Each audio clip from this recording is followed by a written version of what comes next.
Mheshimiwa Naibu Spika, kufuatia taarifa iliyowasilishwa leo ndani ya bunge lako tukufu na mwenyekiti wa kamati ya kudumu ya Bunge ya Viwanda, Biashara, Kilimo na Mifugo iliyochambua na kushauri kuhusu utekelezaji wa bajeti ya Wizara ya Mifugo na Uvuvi ya mwaka 2024-2025, sasa naomba kutoa hoja kuwa bunge lako tukufu likubali kupokea na kujadili taarifa ya mapitio ya utekelezaji wa bajeti na mpango wa Wizara ya Mifugo na Uvuvi kwa mwaka 2024-2025. Aidha, ninaomba bunge lako tukufu likubali kupitisha makadirio ya mapato na matumizi ya fedha na mpango wa bajeti ya Wizara ya Mifugo na Uvuvi kwa mwaka 2025-2026. Mheshimiwa Naibu Spika, awali ya yote ninapenda kutumia nafasi hii kumshukuru Mwenyezi Mungu mwingi wa rehema na ukarimu kwa kutujalia uhai, afya njema na kutuwezesha kushiriki mkutano huu wa 19 wa bunge la 12, ikiwa ni mkutano mahususi wa bunge wa kuamua mambo yenye mustakabali wa maendeleo ya taifa letu. Aidha, naomba nitumie nafasi hii kumpongeza Mheshimiwa Dr. Samia Suluhu Hassan, Rais wa Jamhuri ya Muungano wa Tanzania, kwa kutimiza kipindi cha miaka 4 ya uongozi wake na kwa kuendelea kuliongoza taifa letu kwa weledi, umahiri na mafanikio makubwa.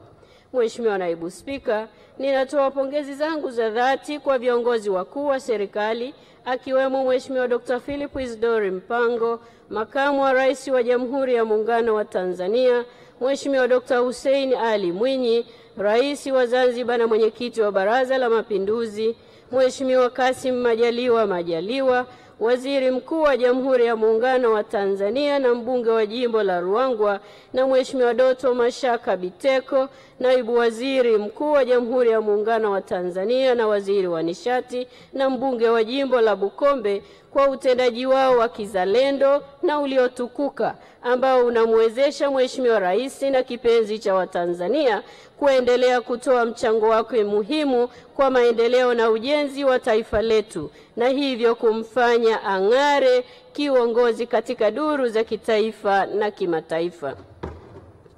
Mheshimiwa Naibu Spika, kipekee kabisa naomba kutumia fursa hii kumpongeza Mheshimiwa Dr. Samia Suluhu Hassan, Rais wa Jamhuri ya Muungano wa Tanzania na mwenyekiti wa Chama cha Mapinduzi, kwa kuteuliwa na mkutano mkuu wa Chama cha Mapinduzi kuwa mgombea urais wa Jamhuri ya Muungano wa Tanzania katika uchaguzi mkuu wa mwaka 2025. Aidha, nampongeza Mheshimiwa Balozi Dr. Emmanuel John Nchimbi kwa kuteuliwa kuwa mgombea mwenza wa urais wa Jamhuri ya Muungano wa Tanzania. Pia nichukue fursa hii kumpongeza Dr. Hussein Ali Mwinyi, Rais wa Zanzibar na mwenyekiti wa Baraza la Mapinduzi, kwa kuteuliwa kuwa mgombea wa urais wa Zanzibar.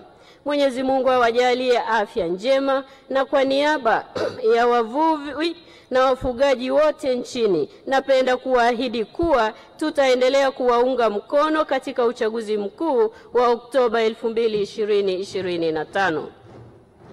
Vile nitumia nafasi hii kumpongeza Profesa Mohamed Janabi kwa kuteuliwa kuwa mkurugenzi wa Shirika la Afya Duniani kanda ya Afrika. Ninamtakia kila laheri katika majukumu yake mapya.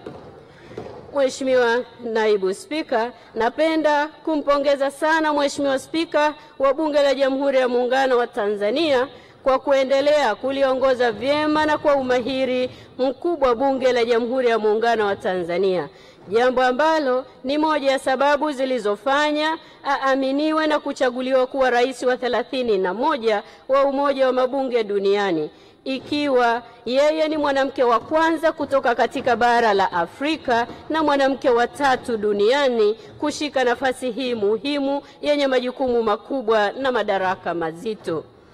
Aidha, ninakupongeza wewe Mheshimiwa Musa Azan Zungu, Naibu Spika wa Bunge la Jamhuri ya Muungano wa Tanzania na mbunge wa jimbo la Ilala, kwa kuendelea kumsaidia kwa umahiri mkubwa Mheshimiwa Spika katika kuendesha shughuli za bunge.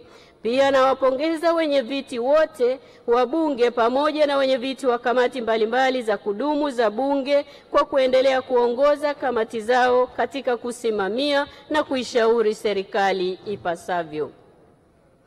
Mheshimiwa Naibu Spika, nachukua fursa hii kumpongeza sana Mheshimiwa Deodatus Philip Mwanyika, mbunge wa jimbo la Njombe mjini, kwa kuendelea kuwa mwenyekiti wa kamati yetu ya kudumu ya bunge ya viwanda, biashara, kilimo na mifugo. Aidha, ninawashukuru wajumbe wote pamoja na sekretarieti ya kamati hii kwa kufanya uchambuzi makini wa bajeti yetu.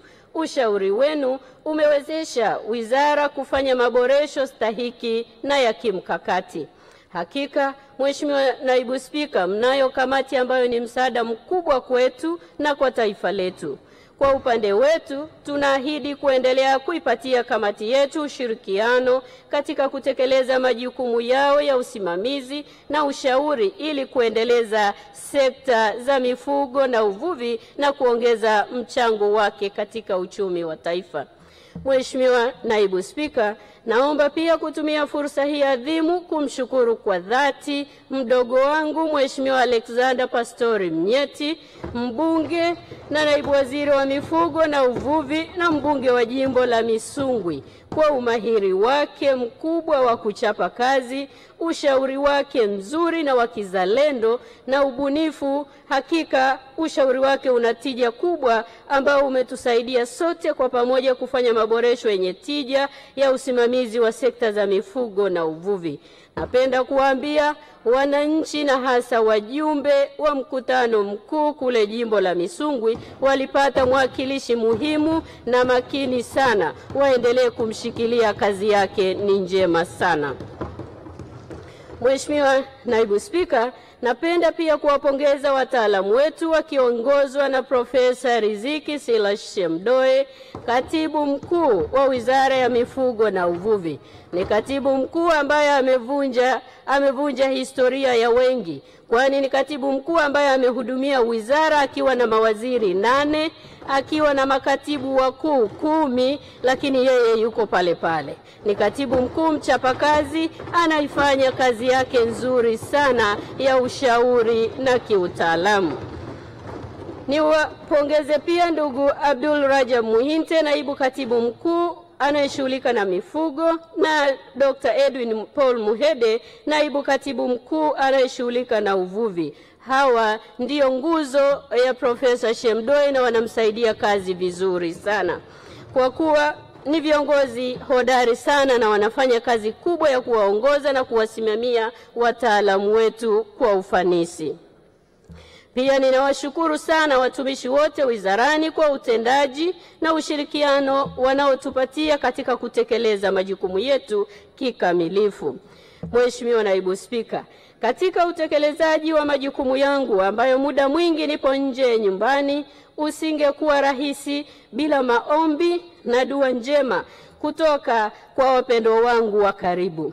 Kwa kipekee kabisa, namshukuru sana baba yangu almarhumu Alhaji Abdalla Kijaji aliyetuaga wanaye tarehe 10 mwezi wa 5 mwaka 2025 saa 9:05 mchana. Namshukuru Mwenyezi Mungu kwa maisha ya baba yangu na dua zake njema kwangu hadi akiwa kwenye kitanda chake cha umauti akiupambania uhai wake. Namshukuru sana kwa baraka zake alizoniachia na kunipa nafasi ya kumuguza na hadi kumpumzisha kwenye bustani lake la milele. Mwenyezi Mungu akurehemu na ajalie kaburi lako kuwa moja ya mabustani ya peponi. Amina. Kwa mama yangu mpendwa Hajeti Aziza Selemani, asante kwa malezi yako na dua zako njema kwangu, na kuombea sana kwa Mwenyezi Mungu akujaze subra na upokee msiba huu mzito wa mume wako kipenzi kwa shukurani kuu kwa Mwenyezi Mungu. Unajua vile ambavyo bado mimi mwanao na kuhitaji sana. Namshukuru sana mume wangu kipenzi Dr. Muhajiri Kachwamba na watoto wangu wapendwa Samira na Abubakar. Nikupongeze binti yangu Samira, hongera kwa umri wako mdogo, umemaliza degree yako ya pili ya uchumi na sasa ndani ya nyumba yetu tunazo degree 10 za uchumi. Hongera sana binti yangu. Naomba nimpongeze pia mwanangu Abubakari, leo umeingia kwenye mtihani wako wa kidato cha 6, mtihani wako wa mwisho, na kuombea kwa Mwenyezi Mungu ufanye vema na ufate nyayo za baba yako.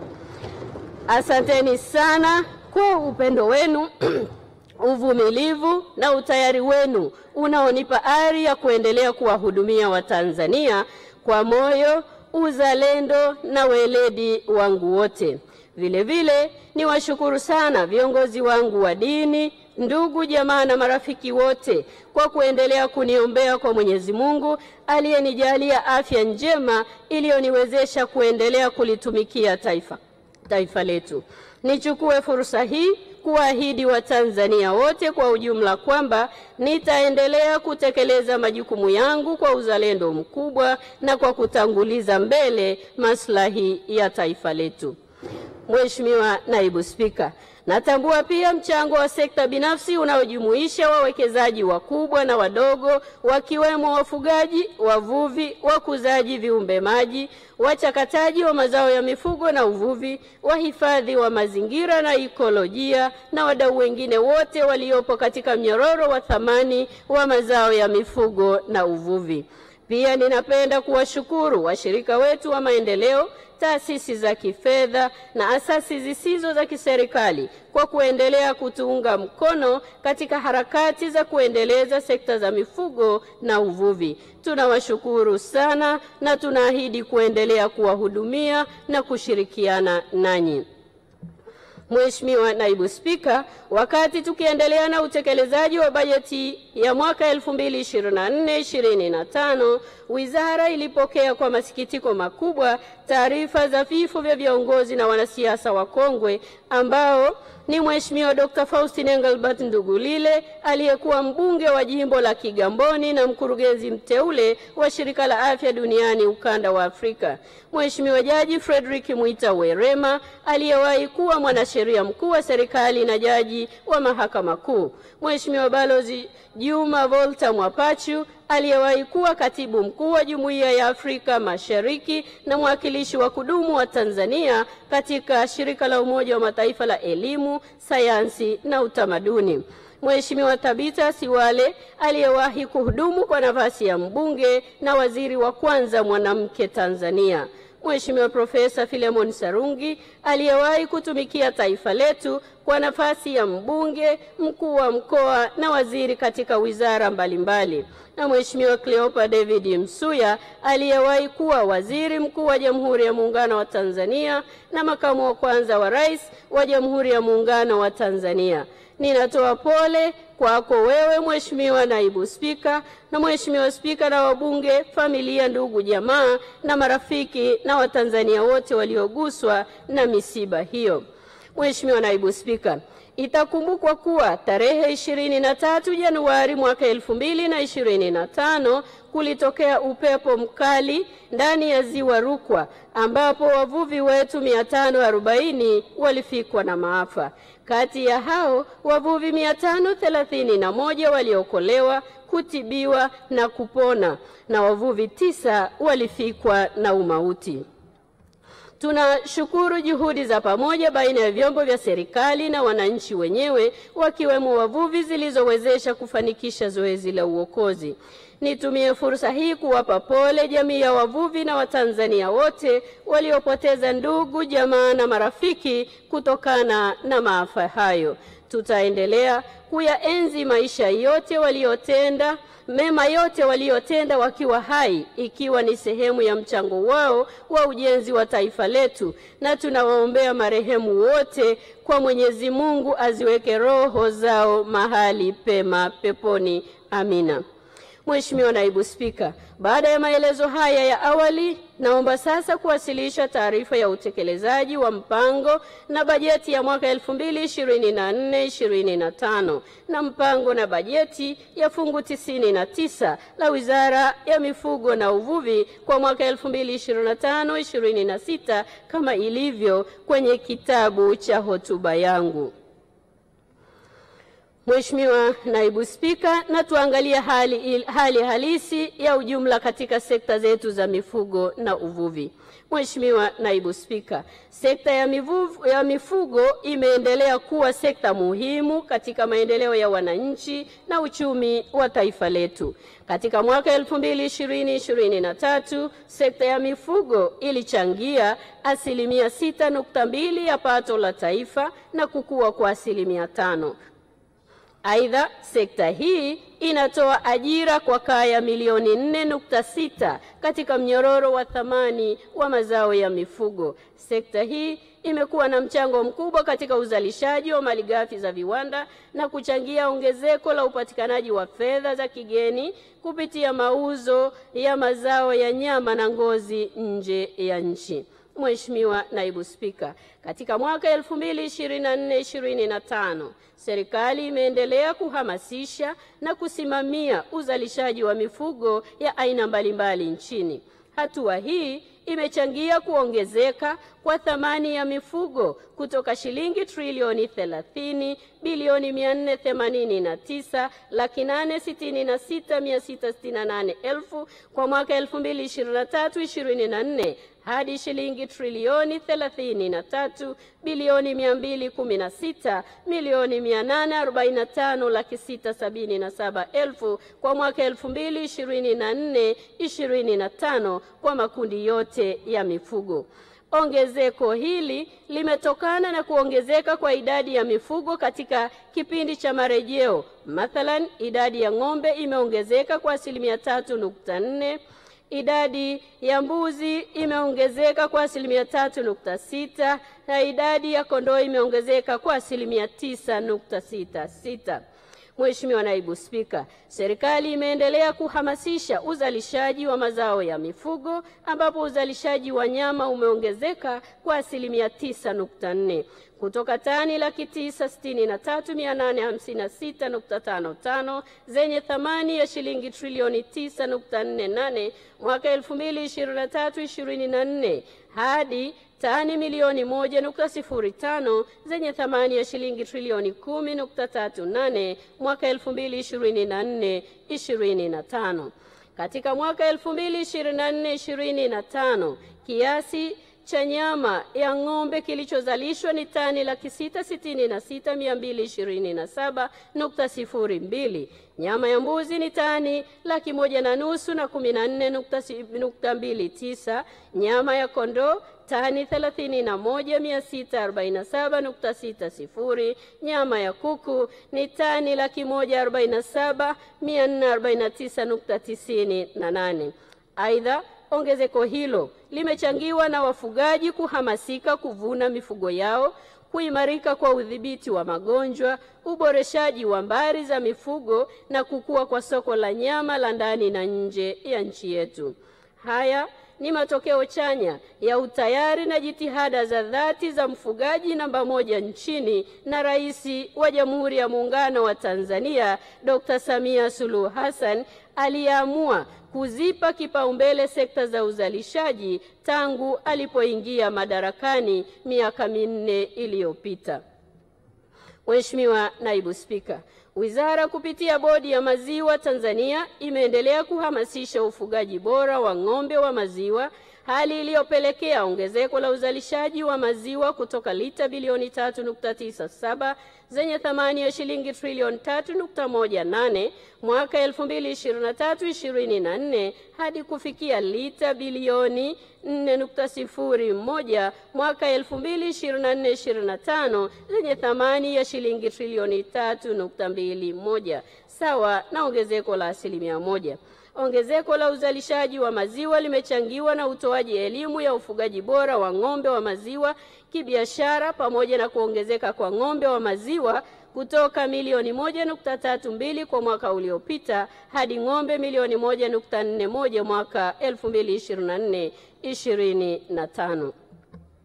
Mheshimiwa Naibu Spika, Serikali imeendelea kuimarisha upatikanaji wa malisho kwa ajili ya mifugo. Katika mwaka 2024-2025, serikali imetenga hekta 23,589.7 za malisho na kufanya ardhi iliyotengwa kwa ajili ya malisho kufikia hekta 3,499,701.13 kutoka hekta 3,466,111.43 kwa mwaka uliopita. Hali ya upatikanaji wa malisho katika ardhi ya malisho nchini imeongezeka kutoka tani 1,110,659,032 mwaka uliopita hadi tani 1,110,983,390.54 mwaka 2024-2025. Aidha, serikali inaendelea na jitihada za upatikanaji wa malisho kwa ajili ya mifugo kwa kuongeza uwekezaji na kuhamasisha sekta binafsi na wafugaji wenyewe kutenga na kuendeleza ardhi kwa ajili ya malisho ya mifugo yetu. Mheshimiwa Naibu Spika, serikali imeendelea kudhibiti magonjwa ya mifugo kwa kuwezesha upatikanaji na usambazaji wa chanjo za magonjwa mbalimbali ya mifugo, ambapo katika mwaka 2024-2025 jumla ya dozi milioni 728.15 zimesambazwa nchini. Sekta ya uvuvi. Mheshimiwa Naibu Spika, sekta ya uvuvi imeendelea kuwa sekta muhimu katika maendeleo ya uchumi wa taifa letu. Katika mwaka 2023-2024 sekta ya uvuvi ilichangia 1.7% kwenye pato la taifa letu na kukua kwa 1.4%. Aidha, sekta ya uvuvi inatoa ajira kwa Watanzania takriban milioni 6 katika mnyororo wa thamani wa sekta hii, zikiwamo ajira za moja kwa moja kwa wavuvi wapatao 201,661 na wakuzaji viumbe maji 49,084. Kwa upande mwingine, Watanzania 4,631 wameajiriwa katika viwanda 64 vya kuchakata mazao ya uvuvi hapa nchini, ambapo kati ya hivyo viwanda 56 vinasafirisha mazao ya uvuvi nje ya nchi. Mheshimiwa Naibu Spika, wizara imeendelea kusimamia uzalishaji katika sekta ya uvuvi, ambapo hadi kufikia Aprili 2025 jumla ya tani 599,200 za mazao ya uvuvi zilizalishwa zenye thamani ya shilingi trilioni 3.44, ikijumuisha tani 466,956.88 za samaki kutoka uvuvi wa asili na tani 132,243.45 kutoka ukuzaji viumbe maji. Uzalishaji huu umeongezeka ikilinganishwa na tani 472,579.34 zilizozalishwa katika kipindi kama hiki mwaka uliopita. Aidha, katika mwaka 2024-2025 kiasi cha tani 510,547.33 za samaki zenye thamani ya shilingi trilioni 3 bilioni 429,209,793 zilivunwa ikilinganishwa na tani 463,996 za samaki zenye thamani ya shilingi trilioni 3 bilioni 174,094,804 zilizovunwa katika kipindi kama hiki mwaka uliopita. Mavuno hayo sasa yameongezeka kwa 10%. Mheshimiwa Naibu Spika, katika mwaka 2024-2025 biashara ya mazao ya uvuvi imeendelea kuimarika katika soko la ndani na nje ya nchi. Hadi kufikia mwezi Aprili 2025, jumla ya tani 39,841.98 za mazao ya uvuvi na samaki hai wa mapambo 148,041 wenye thamani ya shilingi bilioni 480.55 waliuzwa nje ya nchi ikilinganishwa na tani 34,308 za mazao ya uvuvi na samaki hai wa mapambo 124,732 wenye thamani ya shilingi bilioni 389.81 waliouzwa nje ya nchi katika kipindi kama hiki mwaka uliopita, na hili likiwa ni ongezeko la 16.3 la mazao haya.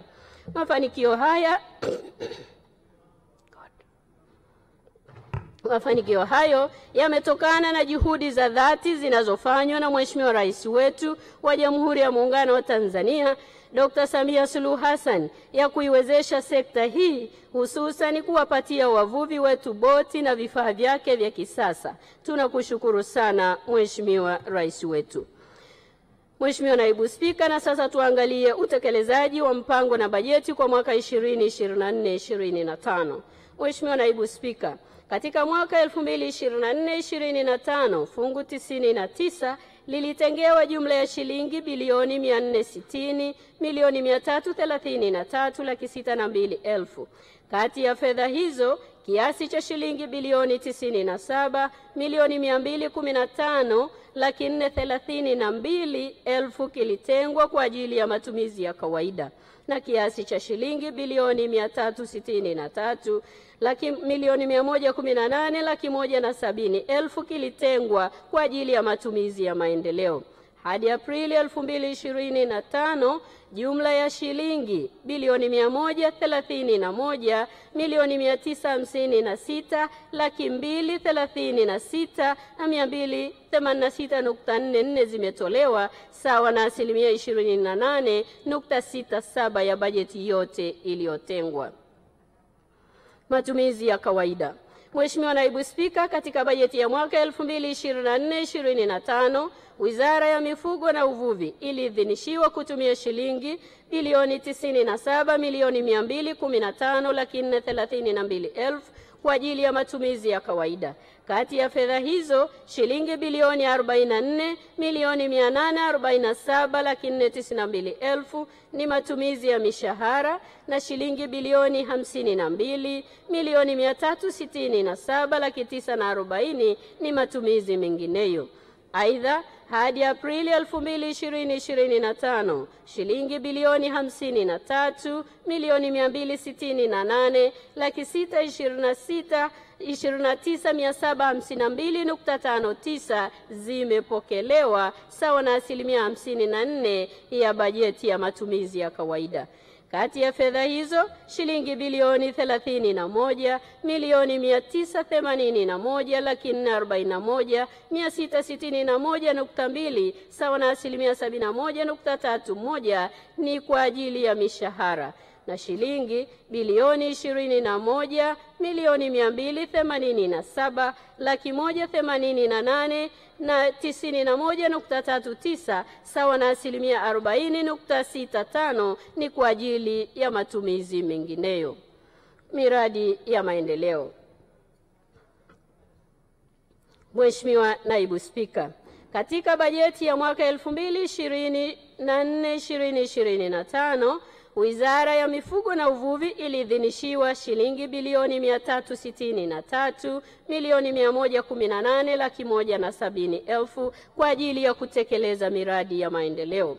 Kati ya fedha hizo, shilingi bilioni 242 na milioni 78,803,000 ni fedha za ndani, na shilingi bilioni 121 na 31,367,000 ni fedha za nje. Hadi Aprili 2025, jumla ya shilingi bilioni 86,562,975 na shilingi 4 senti 59 sawa na 23.84 ya bajeti ya maendeleo zimepokelewa. Kati ya fedha hizo zilizopokelewa, shilingi bilioni 85 na milioni 5,495,000 na shilingi 4.59 ni fedha za ndani, sawa na 35.11 ya bajeti ya fedha za maendeleo za ndani, na shilingi bilioni 1,557,480,000 ni fedha za nje. Makusanyo ya maduhuli ya serikali.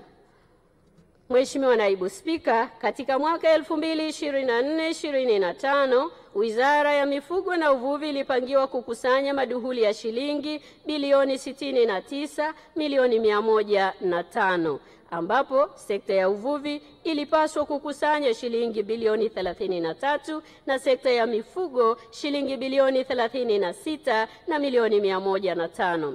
Mheshimiwa Naibu Spika, hadi Aprili 2025 wizara imekusanya maduhuli ya shilingi bilioni 56 na milioni 68,897,105.84 sawa na asilimia 97.94 ya lengo lililokusudiwa. Aidha, katika makusanyo hayo sekta ya mifugo imekusanya shilingi bilioni 29,467,520,317.28 kati ya shilingi bilioni 30 na milioni 87 zilizokusudiwa kukusanya, ikiwa ni sawa na asilimia 96.56 ya lengo hilo. Mheshimiwa Naibu Spika, sekta ya uvuvi yenyewe imekusanya maduhuli ya shilingi bilioni 26,601,376,788.56 kati ya shilingi bilioni 27 na milioni 500 iliyokusudiwa sawa na asilimia 96.73. Mheshimiwa Naibu Spika, katika mwaka wa fedha 2024-2025 wizara imetekeleza maeneo manne ya vipaumbele ambayo: moja ni kuongeza uzalishaji, masoko na thamani ya mazao ya mifugo na uvuvi; mbili, kuimarisha ulinzi na usimamizi wa rasilimali za mifugo na uvuvi; tatu, kuhamasisha uwekezaji katika sekta za mifugo na uvuvi; na nne ni kuimarisha utafiti, mafunzo na huduma kwa sekta za mifugo na uvuvi. Mheshimiwa Naibu Spika, serikali imeendelea kutekeleza shughuli mbalimbali kwa lengo la kupata mifugo bora na ufugaji wenye tija. Maeneo yaliyopewa umuhimu mkubwa ni pamoja na kuimarisha huduma za uhimilishaji, uzalishaji na usambazaji wa mitamba, uzalishaji wa kuku wa nyama na mayai, pamoja na kuboresha biashara ya mifugo na mazao yake. Mheshimiwa Naibu Spika, kuhusu huduma za uhimilishaji, wizara kupitia kituo chetu cha uhimilishaji cha taifa kwa mwaka 2024-2025 kimezalisha jumla ya dozi za mbegu 110,434 sawa na asilimia 73.62 ya lengo la kuzalisha dozi 1,100,000.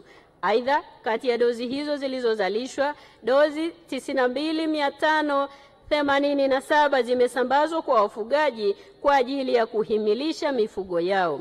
Pia kituo chetu cha uhimilishaji kimepokea dozi za mbegu 5,200 kutoka kwa wadau wa nje, ikiwemo dozi 4,200 za mbegu ya ng'ombe wa maziwa na dozi 1,000 za ng'ombe wa nyama ambazo zimesambazwa tayari kwa wafugaji. Vile vile, kituo kimeendelea kuwajengea uwezo wa himilishaji ambao hadi Aprili 2025 jumla ya wahimilishaji 232 kutoka mamlaka za serikali za mitaa wamepatiwa mafunzo na wamewezesha uhimilishaji wa ng'ombe 72,731 katika mikoa yote 26. Uhimilishaji huo wa mifugo kwa mwaka 2020-2025 umeendelea kukua ikilinganishwa na ng'ombe 67,355 waliohimilishwa katika kipindi kama hiki mwaka uliopita. Uzalishaji na usambazaji wa mitamba. Mheshimiwa Naibu Spika, katika jitihada za kuendeleza kuboresha mbari za mifugo nchini, serikali imeendelea kuyaimarisha mashamba 5 ya kuzalisha mifugo yenye jumla ya ng'ombe 6,542. Aidha, katika mwaka 2024-2025 mashamba hayo yamezalisha jumla ya mitamba bora 416 sawa na asilimia 41 ya lengo la kuzalisha mitamba 1,000, na mitamba 147 tayari imesambazwa kwa wafugaji.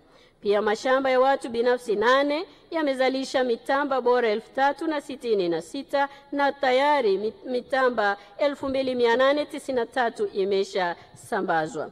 Ni wazi serikali itaendelea kuboresha mashamba yake kwa kuwekeza zaidi kutokana na ongezeko la mahitaji ya mitamba ili kutosheleza mahitaji hayo. Uzalishaji wa kuku wa nyama na mayai. Mheshimiwa Naibu Spika, serikali imeendelea kuweka mazingira wezeshi kwa sekta binafsi kuweza kuwekeza kwenye sekta ya kuku ili kutoa ajira kwa wananchi walio wengi, hasa vijana na wanawake. Hadi kufikia Aprili 2025, jumla ya mashamba 25 ya kuku wazazi na vitotoleshi 28 yenye mtaji wa shilingi bilioni 543 milioni 999 na 40,000 yameanzishwa. Aidha, uwekezaji huo umewezesha kuzalisha jumla ya vifaranga vya kuku milioni 71,526,458 ambavyo vyote vimesambazwa nchi nzima. Kati ya vifaranga hivyo milioni 59,112,160 ni vya kuku wa nyama, milioni 3,726,804 vya kuku wa mayai na milioni 8,687,494 vya kuku chotara.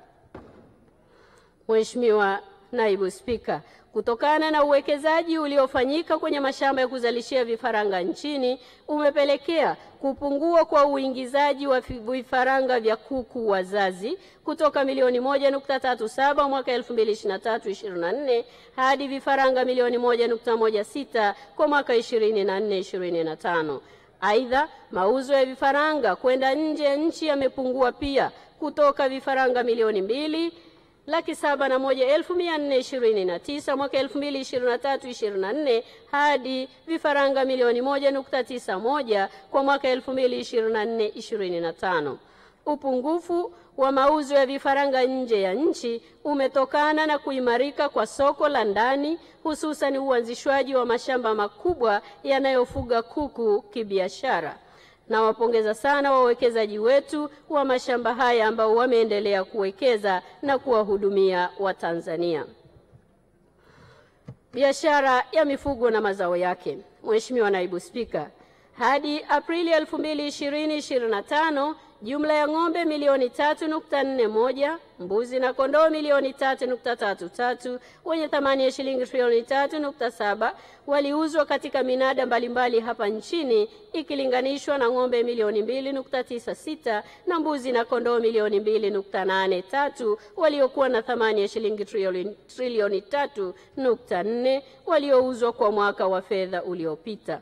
Ongezeko la mifugo iliyouzwa katika minada linatokana na kuhamasika kwa wafugaji kuvuna mifugo yao na kuanza kufuga kibiashara. Mheshimiwa Naibu Spika, katika kutekeleza mkakati wa kukuza mauzo nje ya nchi kwa ajili ya kuongeza fedha za kigeni, Wizara kupitia Bodi ya Nyama imeendelea kuratibu mauzo ya nyama kwenda nje ya nchi. Hadi Aprili 2024-25, jumla ya tani 9,863.41 za nyama zimeuzwa sawa na 89.9% ya lengo la kuuza tani 10,971 zenye thamani ya shilingi trilioni 3.7. Zimeuzwa katika masoko ya nje ya nchi ikilinganishwa na tani 9,323 zenye thamani ya shilingi trilioni 3.4 zilizouzwa nje kipindi hicho kwa mwaka uliopita wa fedha.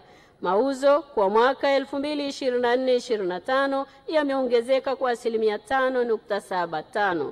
Nyama hizo zimeuzwa katika nchi za Bahrain, Komoro, Hong Kong, Jordan, Kenya, Kuwait, Oman, Qatar, Saudi Arabia, Umoja wa Falme za Kiarabu na Vietnam.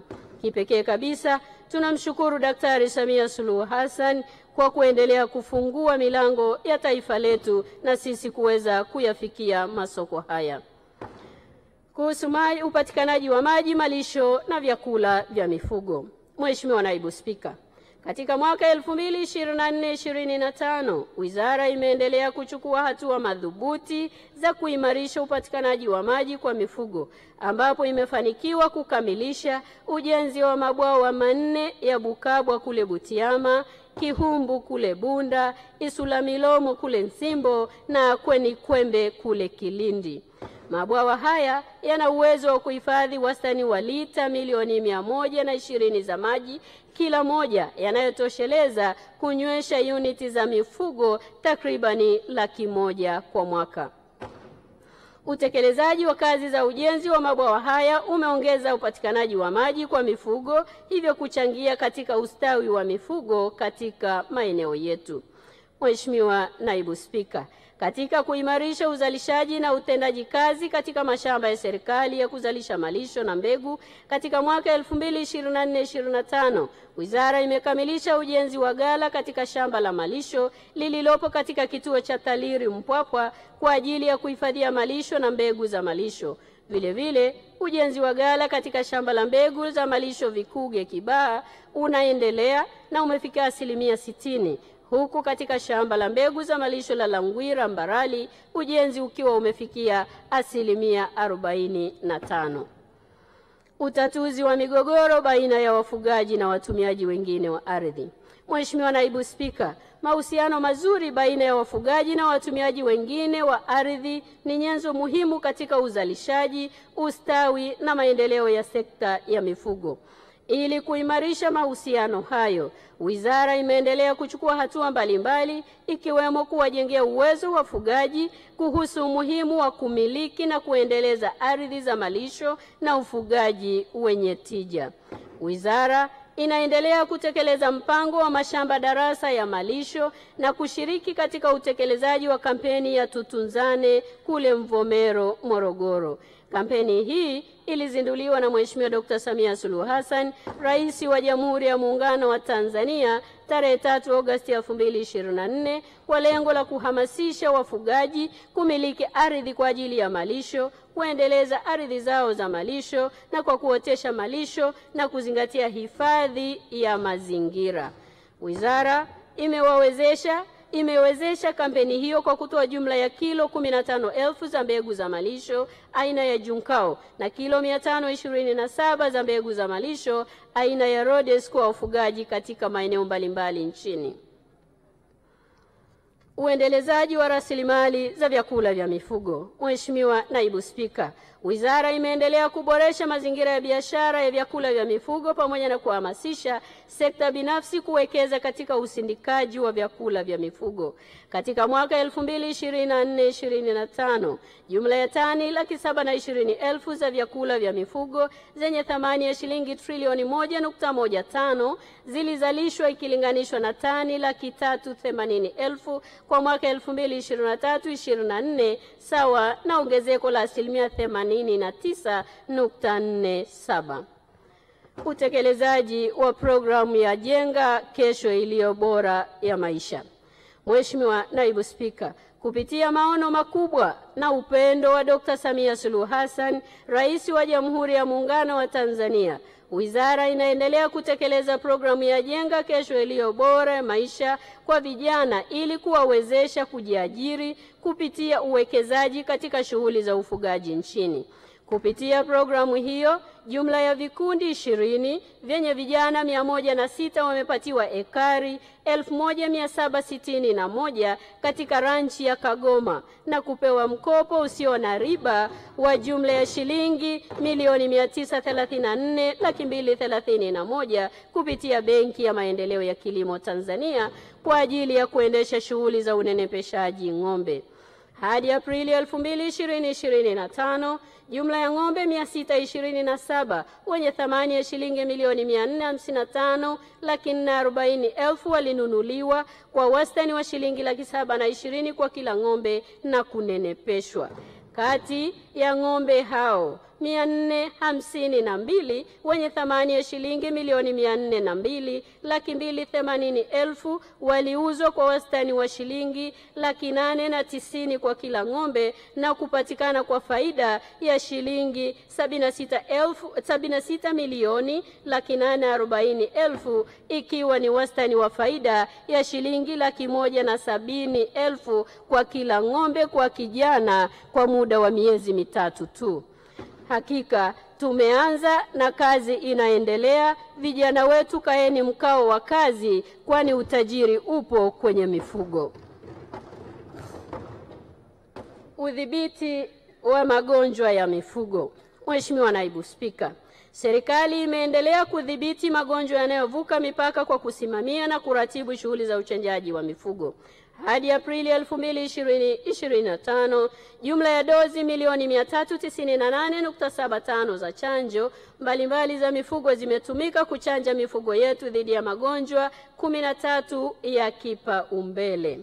Mheshimiwa Naibu Spika, serikali inaendelea kudhibiti magonjwa yaenezayo na kupe, mbung'o na wadudu wengine kwa kuratibu uogeshaji wa mifugo katika mamlaka za serikali za mitaa.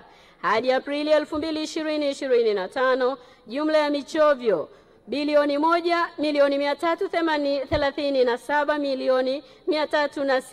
1,337,306,118 ya mifugo imefanyika. Michovyo hii ni sawa na 66.9% ya lengo la mwaka la michovyo bilioni 2. Aidha, uogeshaji wa mifugo umesaidia kupunguza matukio ya vifo vya mifugo yetu. Kampeni ya chanjo na utambuzi wa mifugo kitaifa. Mheshimiwa Naibu Spika, katika kutekeleza kampeni ya chanjo na kujenga uelewa kwa wadau juu ya kampeni ya chanjo na utambuzi wa mifugo kitaifa, Wizara imefanya uzinduzi wa hamasa ya kampeni ya chanjo kitaifa kwa kuwakutanisha wadau wa mifugo 762 wakiwemo makatibu tawala wa mikoa 26, wakuu wa idara na wakuu wa sehemu ya mifugo na maafisa tehama kutoka halmashauri zetu zote 184. Mheshimiwa Naibu Spika, katika kutekeleza kampeni ya chanjo na utambuzi wa mifugo kitaifa, serikali imenunua jumla ya hereni za kidijitali milioni 36,323,300 kwa ajili ya utambuzi wa mifugo. Aidha, jumla ya ng'ombe milioni 19,99,100, mbuzi na kondoo milioni 17,224,200 wanatarajiwa kupatiwa chanjo na kutambuliwa kwa kuwekewa hereni za kidijitali na taarifa zao kuingizwa kwenye mfumo wa utambuzi na ufuatiliaji wa mifugo. Lengo kuu la utambuzi wa mifugo ni kukidhi matakwa ya soko la kikanda na kimataifa linalohitaji kila mnyama na mazao yake kuwa na alama ya utambuzi, kuwezesha wafugaji kupata mikopo na bima, kudhibiti wizi wa mifugo, kurahisisha ufuatiliaji na udhibiti wa magonjwa na kuwezesha serikali na wadau kuweka mipango ya kuhudumia mifugo na wafugaji kwa kuwa idadi yao itajulikana sasa. Mheshimiwa Naibu Spika, upumzishaji wa shughuli za uvuvi kwa muda. Mheshimiwa Naibu Spika, serikali imetekeleza mkataba wa kikanda wa uhifadhi wa Ziwa Tanganyika wa upumzishaji wa Ziwa Tanganyika kuanzia tarehe 15 Mei hadi 15 Agosti kila mwaka ili kuongeza uzalishaji wa samaki. Katika mwaka 2020-2024, mavuno ya samaki kutokana na upumzishwaji huo yaliongezeka kwa 55.3 kufikia tani 38,999 zenye thamani ya shilingi bilioni 324,845,566,200 katika kipindi cha miezi minne tu baada ya kufungua ziwa mwezi Septemba, ikilinganishwa na tani 25,113.42 zenye thamani ya shilingi bilioni 166,476,911,200 kwa kipindi kama hicho mwaka 2020-2023. Kutokana na ongezeko la uzalishaji samaki, kiasi cha mazao ya uvuvi yaliyouzwa nje nchi kutoka Ziwa Tanganyika kwa mwaka 2024 kiliongezeka kufikia tani 1,227.21 zenye thamani ya shilingi bilioni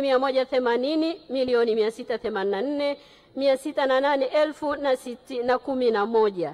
Hii ikiwa ni ongezeko la 84% ukilinganisha na mwaka uliopita wa fedha.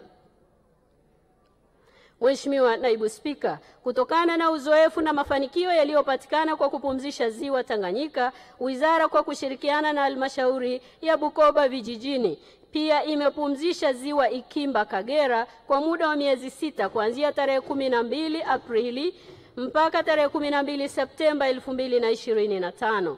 Sambamba na kupumzishwa kwa ziwa hilo, serikali imepandikiza vifaranga milioni 2 ili kuongeza uzalishaji wa samaki wa asili kwa lengo la kuongeza kipato na lishe kwa maeneo yanayozunguka ziwa hilo. Aidha, serikali inaendelea na utafiti wa uwezekano wa ufugaji wa kutumia teknolojia ya vizimba kwa maziwa makuu, mabwawa pamoja na maji madogo nchi nzima. Mheshimiwa Naibu Spika, hadi Aprili 2024, Wizara imetambua maeneo 99 yenye jumla ya ukubwa wa kilomita za mraba 220.22 yanayofaa kwa ufugaji wa vizimba katika Ziwa Victoria na kuyafanyia tathmini ya kimkakati ya mazingira. Mheshimiwa Naibu Spika, tunazo fursa na tumeamua kugeuza fursa hizo kuwa matunda mema kwa Watanzania na taifa letu. Daktari Samia Suluhu Hassan, rais wetu, ameamua kutekeleza kwa vitendo kauli ya baba wa taifa aliyowahi kusema kwamba kitakacho tutofautisha sisi na wao si uwezo wa kufikiri, bali uwezo wa kuamua lililo sahihi baada ya kufikiri. Mheshimiwa Naibu Spika,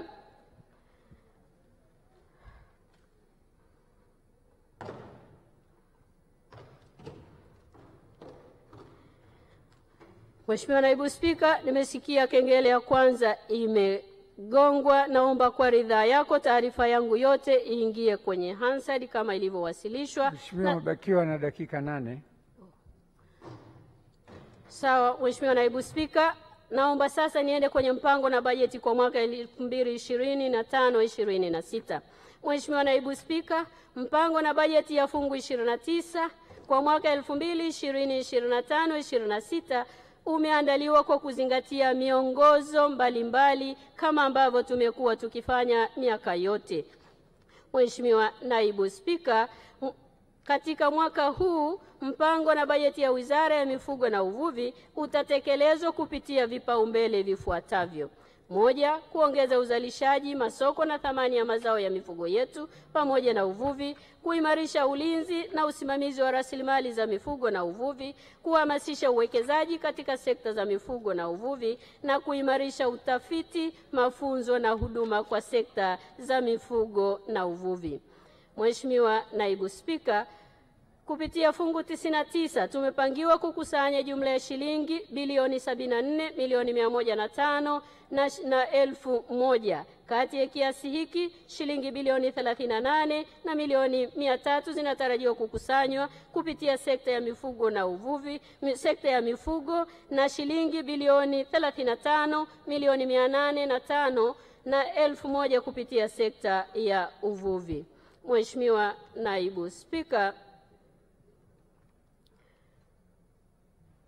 Naibu Spika, naomba sasa nihitimishe hotuba yangu na naomba kwa unyenyekevu mkubwa kutumia fursa hii kuwashukuru wote waliochangia kwa namna moja au nyingine katika kuiwezesha wizara yetu kutekeleza majukumu yake kwa mafanikio yaliyopatikana mwaka 2024-25. Mheshimiwa Naibu Spika, naomba kutumia fursa hii kwa unyenyekevu mkubwa kabisa kumshukuru tena Mheshimiwa Dr. Samia Suluhu Hassan, Rais wa Jamhuri ya Muungano wa Tanzania, kwa kuliongoza taifa letu kwa weledi, umahiri na maarifa pamoja na maelekezo anayotupatia kama wizara kuhakikisha rasilimali za mifugo na uvuvi zinachangia katika uchumi wa taifa letu kwa maendeleo endelevu. Nampongeza sana kwa ujasiri na uzalendo wake wa kuzipa kipaumbele sekta za mageuzi ambapo mifugo na uvuvi tukiwa tuna mchango mkubwa kwenye maisha ya wananchi wetu na taifa letu. Kwa dhati ya moyo wangu ninamshukuru sana kwa kuniamini na kuniteua kuwa waziri kwenye wizara mbalimbali, na sasa kama waziri mwanamke wa kwanza kuongoza Wizara ya Mifugo na Uvuvi tangu taifa letu lipate uhuru. Imani hii ni kubwa sana kwangu, kwani ameona ninaweza kusimamia utekelezaji wa maono yake kwenye sekta hii muhimu kwa uchumi wa wananchi wetu na taifa letu. Vitabu vyetu vya dini vinasema ihsani hulipwa kwa ihsani. Ahadi yangu kwake ni kwamba mimi pamoja na wenzangu wizarani tutamlipa kwa vitendo kwa kuhakikisha maono yake yanatimia na matarajio ya wafugaji na wavuvi yanafikiwa. Mheshimiwa Naibu Spika, nitakuwa mchoyo wa fadhila nisipowashukuru wafugaji wote nchini. Na washukuru sana wafugaji wote wa nchi hii. Ni wazi nilipoteuliwa kuja kwenye wizara hii, wapo waliosema atawaweza wafugaji wa nchi hii. Majibu wanayo wafugaji wenyewe wakiongozwa na ndugu yangu Mrida Mshota, mwenyekiti wa Chama cha Wafugaji Tanzania. Tumetulia, tunafuga mifugo yetu kwa amani kabisa, na sasa tunakwenda kuhakikisha tunayafikia masoko yote kwa ajili ya mifugo yetu na mazao yake. Dr. Samia Suluhu Hassan, mfugaji namba 1 nchi hii, alishakamilisha kazi yake ya diplomasia ya uchumi. Masoko yapo tayari dunia nzima, na kubwa zaidi ametuwezesha kupata chanjo kwa ajili ya mifugo yetu nchi nzima. Zoezi kama hili lilifanyika kipindi cha awamu ya kwanza, na sasa ameweza yeye, si mwingine ni mama mlezi wa taifa na mfugaji namba 1 ndani ya taifa letu. Sisi wafugaji tunasema, Mheshimiwa Rais, tupo tayari kwa mambo mawili makubwa. Moja ni kukupa kura ifikapo mwezi Oktoba 2025 ili tuendelee kunufaika na utumishi wako, na pili kupeleka mifugo yetu na mazao yake duniani. Hakika tunakwenda kukulipa mama yetu. Mheshimiwa Naibu Spika, kwa wavuvi wenzangu kuanzia Ikimba hadi Bahari ya Hindi, asanteni sana kwa ushirikiano wenu na kujitoa kwenu kwa ajili ya maendeleo ya taifa letu. Mmekuwa mashuhuda wa kazi nzuri iliyofanywa na Dr. Samia Suluhu Hassan, na tumeona kwa pamoja jinsi alivyobadilisha maisha ya wavuvi hapa nchini kwa kutuwezesha kupata boti mpya za kisasa za uvuvi pamoja na vizimba vya kufugia samaki ambavyo matunda yake tunayaona. Mheshimiwa Rais, sisi wavuvi tunakushukuru sana kwa kutupatia vitendea kazi hivyo, na tunaahidi kuendelea kufanya kazi kwa bidii ili kuongeza kipato pamoja na kuboresha maisha yetu. Hivyo sisi wavuvi tunatambua kwamba tuna deni kwako, na tunakuahidi tunaenda kulilipa mwezi Oktoba 2025 kupitia boksi la kura. Mheshimiwa Naibu Spika, naomba pia kutoa shukrani zangu za dhati kwa wananchi wa jimbo la Kondoa ambao muda wote wameendelea kuniunga mkono katika kutekeleza majukumu yangu ya jimbo na ya taifa letu. Naomba niwahakikishie kuwa nitaendelea kuwatumikia kwa juhudi na maarifa kubwa ili kuleta mabadiliko ya kimaendeleo katika jimbo letu na taifa kwa ujumla. Kwa wana CCM wenzangu ndani ya jimbo la Kondoa, kuanzia ngazi ya shina hadi wilaya, na leo tukiwa tumewakilishwa hapa bungeni na viongozi wa Jumuiya ya Wanawake Tanzania kata zote 21, Jumuiya ya Wazazi kata zote 21, pamoja na sekretarieti yetu ya wilaya, nina uhakika kazi za Kamsese ndani ya jimbo la Kondoa sio za kumulika kwa tochi. Zinaonekana wazi kwa sekta zote za kiuchumi na kijamii. Naye mnamuona bado yupo imara kabisa, na ninawashukuru sana kwa tamko lenu wana Kondoa kwamba hamuhitaji mabadiliko ya uongozi kwenye jimbo la Kondoa. Nami nawaambia nipo tayari kwa mchaka mwingine kwa miaka 5 ijayo, na ndipo tulipoelekezwa tuseme kwamba kazi na utu tunasonga mbele. Mheshimiwa Naibu Spika, naomba sasa niombe fedha kwa heshima na taadhima. Katika mwaka 2025-26, Wizara ya Mifugo na Uvuvi inaomba kutumia jumla ya shilingi bilioni 476,655,072. Kati ya fedha hizi, shilingi bilioni 101,516,670,000 ni kwa ajili ya matumizi ya kawaida, na shilingi bilioni 375,138,402,000 ni kwa ajili ya miradi ya maendeleo. Mheshimiwa Naibu Spika, naomba nitoe shukrani zangu za dhati kwako na kwa waheshimiwa wabunge kwa kunisikiliza. Asanteni sana, na naomba kutoa hoja. Asante Mheshimiwa Waziri, hoja imetolewa na imeungwa mkono. Mheshimiwa Mwenyekiti.